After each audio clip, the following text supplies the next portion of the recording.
So in this video, I'm going to be making everybody's favorite Tzeentch chicken, but not just the basic KFC version, oh no, but every possible combination out of the box. That's right, we're going to be magnetizing the shit out of it. And as always, I'm just going to be using primary colors and some basic tools. Yeah, I said in my last video I'm making a Death Guard army. But I gotta make myself some Chaos Daemons first. Let's plug this chicken.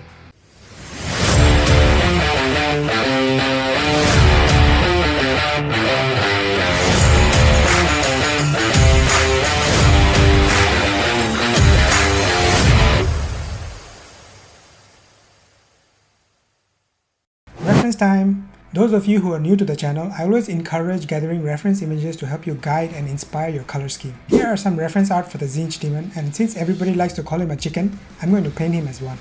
A rooster to be specific. So these close-up reference images are not only for the color scheme, but also gives me an idea for the details and textures that I want to incorporate. All in all, they should give a very unique look for the character. As I separate the parts from the sprues, I realized there's not only just 2 variations for this model. There's up to 12 freaking variations, so I needed to order 1mm magnets for certain parts. I glued the major common parts, and I left some separated for easier painting. The main variations are the weapon swaps and head swaps for this character. The way the separations were engineered, the parts were a bit delicate, so the tiny ass magnets had to be strategically placed.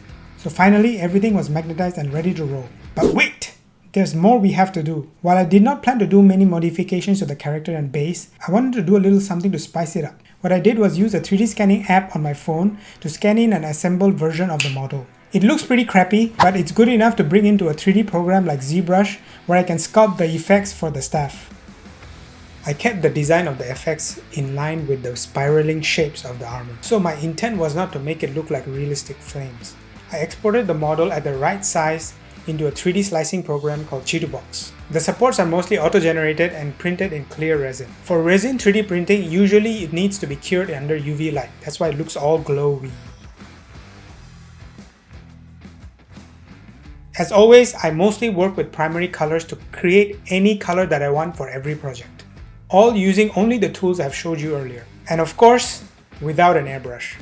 Even though I have one, I wanted to show you how a lot can be achieved with less.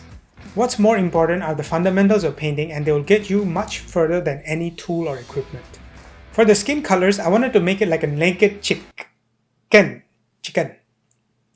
So the base color was a purplish hue that I created using the colors you see on screen, followed by a dry brushing of a flesh tone, a couple of layers.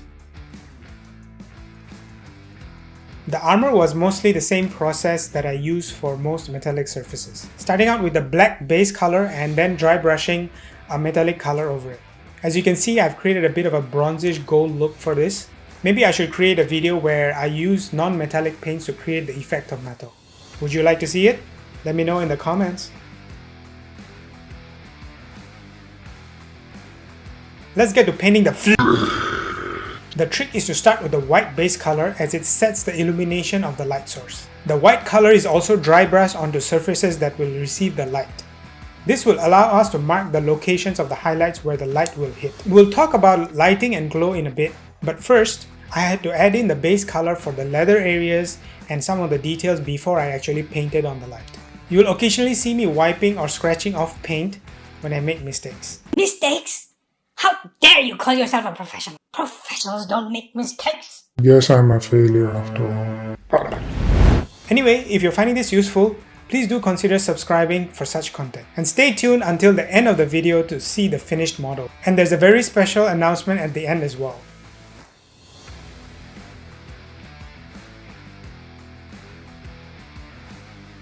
So, back to painting. As usual, I always have photo references to help me, and in this case I had this photo reference for the colors of the flames. If you notice in the reference, you can see the colors of the flame being very yellow, but if you look at the cast light from the flames, it's more of a reddish orange hue. However, for this project, it wouldn't make sense to cast light everywhere when the light source itself can be interchanged out. After I applied the white base color, I started adding yellow from the outer edges of the flames and then working my way inwards, after which I go on to a more orange color, then layering it on top.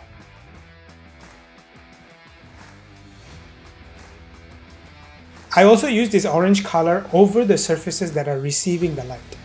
And finally, I go over with a red color on the most outer edges of the flames. I have used the same technique for the flames on the wings.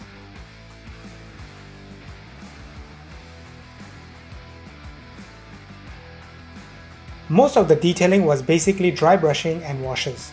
At first I wasn't sure what kind of color combination I would use for the feathers, as there were a lot of variations done by other painters. I knew I was going for a vibrant and colorful look, like a rooster. So in order to accentuate the base colors, I dry brushed a golden color over the orange and a silver color over the cool blue and black. I was also purposeful with my dry brushing in order to create a smooth transition between the colors. And finally, I brought it all together using a dark wash and then darkening the tips of the feathers. I wanted the stones on the armor to be more ruby-like, so I used a pink metallic color over them.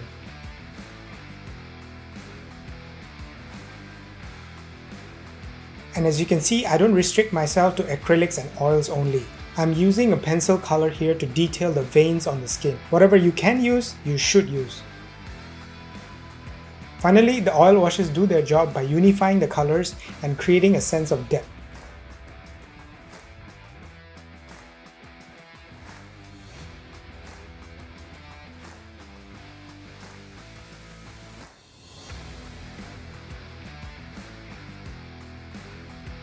For the base of the model, I used the coffee ground technique that I used for previous projects. It helps to simulate rocks and rubble, and then I painted the same glowing technique that I used for the flames.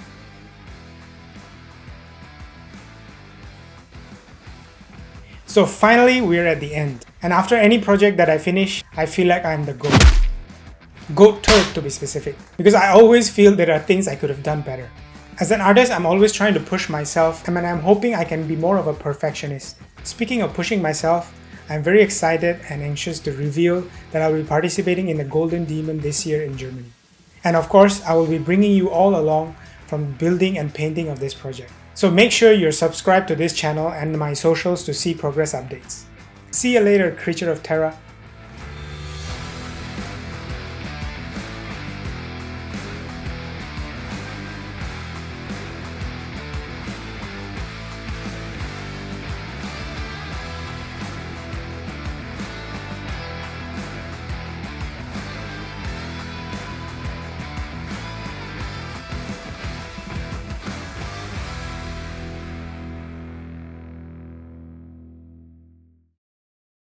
How dare you call yourself a professional?